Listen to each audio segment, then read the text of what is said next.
उत्तर प्रदेश में 2027 के विधानसभा चुनाव का काउंटडाउन भले ही अभी बाकी हो, लेकिन सियासी बिसात पर मोहरें अभी से सजने लगी हैं और इस बार सबसे बड़ा फोकस उत्तर प्रदेश की आधी आबादी यानी महिला वोटर हैं, जिसे देश में साइलेंट वोटर भी कहा जाता है, जिसने पिछले कई चुनावों में सभी चुनावी पंडितों के दावों की हवा निकाल दी थी। बीजेपी हो या समाजवादी पार्टी, दोनों ही दल महिलाओं को अपने पाले में लाने के लिए बड़े बड़े दावों के साथ मैदान में उतर चुके हैं। एक तरफ योगी सरकार की लोक माता अहिल्याबाई मातृशक्ति योजना है, तो दूसरी तरफ समाजवादी पार्टी की स्त्री सम्मान समृद्धि योजना। सवाल यह है कि महिलाओं के लिए योजनाओं की इस होड़ का 2027 में कितना असर पड़ेगा। नमस्कार, मैं विकेश, आप देखना शुरू कर चुके हैं पंजाब केसरी टीवी। पहले बात बीजेपी की करते हैं। योगी सरकार ने लोक माता अहिल्याबाई योजना की शुरुआत की है। इस योजना के तहत 60 साल या उससे अधिक उम्र की महिलाओं के लिए सरकारी बसों में मुफ्त यात्रा की सुविधा शुरू की गई है। यूपी राज्य परिवहन निगम की 14,244 बसों में बुजुर्ग महिलाओं को आजीवन मुफ्त यात्रा का तोहफा दिया गया है। इस योजना का लाभ करीब 1 करोड़ महिलाओं को मिलने वाला है। इस योजना का लाभ उन महिलाओं को मिलेगा जिनकी उम्र 60 साल या उससे ज़्यादा है। उन्हें यूपी परिवहन निगम की किसी भी बस में टिकट लेने की ज़रूरत नहीं होगी। इनके लिए पूरे राज्य में सफ़र मुफ्त रहेगा। इस योजना का लाभ लेने के लिए महिलाओं को कोई फॉर्म नहीं भरना होगा। अगर आप पात्रता की शर्तों को पूरा करती हैं तो आप योजना के अंतर्गत बसों में मुफ्त सफ़र कर सकती हैं। इसका लाभ लेने के लिए आपको यूपी के पते वाला आधार कार्ड, उम्र प्रमाण पत्र साथ रखना होगा। Aadhaar card, voter ID, driving licence या पैन कार्ड जैसा कोई भी प्रमाण पत्र जिनमें जन्म तिथि अंकित हो, उन्हें आप अपने साथ रख सकते हैं। आपको बता दें कि 25 अगस्त 2026 को यूपी कैबिनेट ने इसे मंजूरी दी और 26 अगस्त को मुख्यमंत्री योगी आदित्यनाथ ने इसका शुभारंभ किया। इस योजना के लॉन्च के दौरान सीएम योगी ने बुजुर्ग महिलाओं के साथ सेल्फी भी ली। लिहाजा सरकार की ओर से इसे महिला सम्मान और सामाजिक सुरक्षा से जोड़कर पेश किया जा रहा है।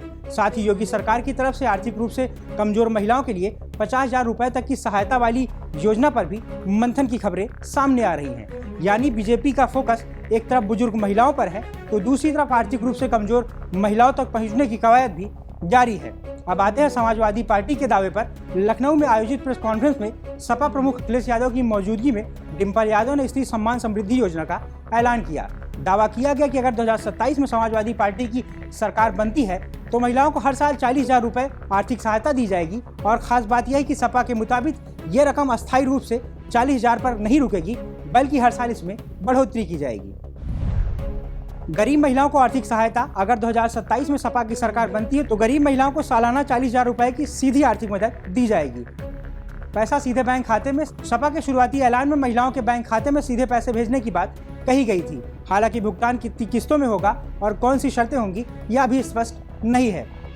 मोबाइल देने का वादा। योजना के व्यापक पैकेज में महिलाओं और युवतियों को मोबाइल फोन देने की बात भी कही गई है। प्रतिभावान छात्राओं को लैपटॉप देने का ऐलान किया गया है। पीडीए पाठशाला और स्किल डेवलपमेंट। सपा ने पीडीए पाठशाला के जरिए महिलाओं और लड़कियों को हुनर स्किल सिखाकर उन्हें रोजगार से जोड़ने का प्रस्ताव रखा है। महिलाओं को सामाजिक आर्थिक सशक्तिकरण। अखिलेश यादव ने योजना को सिर्फ आर्थिक मदद तक सीमित न बताते हुए महिलाओं और सामाजिक आर्थिक रूप से बराबरी, आत्मनिर्भरता और सम्मान देने से जोड़ा है। लिहाजा सपा की योजना सिर्फ सीधे पैसा भेजने तक सीमित नहीं है। डिम्पल यादव ने इसे महिला सशक्तिकरण के 5 प्रमुख स्तंभों से जोड़कर पेश किया है। मोबाइल, लैपटॉप, पैसा, पाठशाला और प्रशिक्षण। यानी एक तरफ आर्थिक सहायता, दूसरी तरफ डिजिटल और शैक्षिक रूप से महिलाओं को मजबूत करने की रणनीति। मोबाइल के जरिए डिजिटल कनेक्टिविटी, लैपटॉप के जरिए शिक्षा और तकनीक तक पहुंच, पैसा यानी आर्थिक मदद, पाठशाला यानी शिक्षा का विस्तार और प्रशिक्षण के जरिए महिलाओं को हुनर और रोजगार से जोड़ने की कवायद है। शक्ति का विकास कहने से नहीं, उन्हें सच्चा प्रतिनिधित्व देने से होगा। पीडीए में आधी आबादी के रूप में शामिल हर स्त्री का सम्मान और समृद्धि हमारा संकल्प है। सशक्तिकरण यदि सामाजिक रूप से समानता देकर स्त्री को सशक्त करना है तो सबलीकरण आर्थिक रूप से स्त्री को आत्मनिर्भर बनाने का प्रयास होता है। स्त्री शब्द को इसीलिए लिया गया है क्योंकि बालिका, युवती, नारी, महिला कहने से उम्र का दायरा बन जाता है, जबकि स्त्री शब्द एक जेंडर को रिप्रेजेंट करता है, इसीलिए हर उम्र की स्त्री के लिए लागू हो सकता है।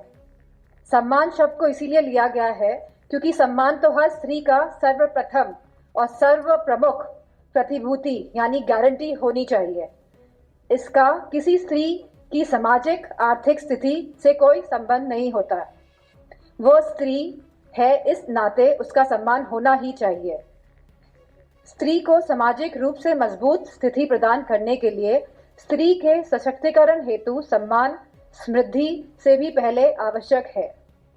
समृद्धि शब्द को इसीलिए लिया गया है क्योंकि आर्थिक रूप से जब स्त्री बलवती होती है तो घर में वो आर्थिक योगदान भी करती है। इससे समकक्षता भी बढ़ती है। स्त्री का आर्थिक रूप से मजबूत होना ही उसका सबलीकरण होता है। योजना के रूप में इसे चरणबद्ध तरीके से लागू किया जाएगा। समय समय पर इसके संचालन सफलता का आकलन किया जाएगा और अपेक्षित सुधार भी मोबाइल, लैपटॉप, आर्थिक सहायता, पाठशाला प्रशिक्षण के माध्यम से सम्मान समृद्धि का वो मार्ग बनाया जाएगा जो धीरे धीरे स्त्री को अपने पैरों पर सम्मान के साथ सिर उठाकर खड़ा होना सिखाएगा। यही वजह है कि 2027 की लड़ाई में महिला वोटर की अहमियत काफी बढ़ जाती है, क्योंकि उत्तर प्रदेश जैसे बड़े राज्य में महिला मतदाता किसी भी चुनाव में हार जीत का बड़ा फैक्टर बन सकती हैं। ऐसे में पार्टियां सिर्फ महिलाओं के लिए योजनाओं का ऐलान नहीं कर रही, बल्कि उनके जरिए एक बड़ा राजनीतिक संदेश देने की कोशिश भी कर रही हैं। बीजेपी जहां अपनी सरकार की मौजूदा योजनाओं और डिलीवरी को आधार बनाकर वोट मांग रही है, वहीं समाजवादी पार्टी सत्ता में आने पर नई आर्थिक सहायता और सशक्तिकरण योजनाओं का वादा कर रही है। लेकिन असली सवाल यहीं से शुरू होता है, क्या महिलाओं को सीधे आर्थिक मदद देने का वादा वोट में तब्दील होगा? क्या मुफ्त यात्रा जैसी सुविधा बुजुर्ग वोटरों को बीजेपी के साथ जोड़ेगी? और क्या सपा का 40,000 रुपए का सालाना वादा महिलाओं के लिए नया भरोसा पैदा कर पाएगा?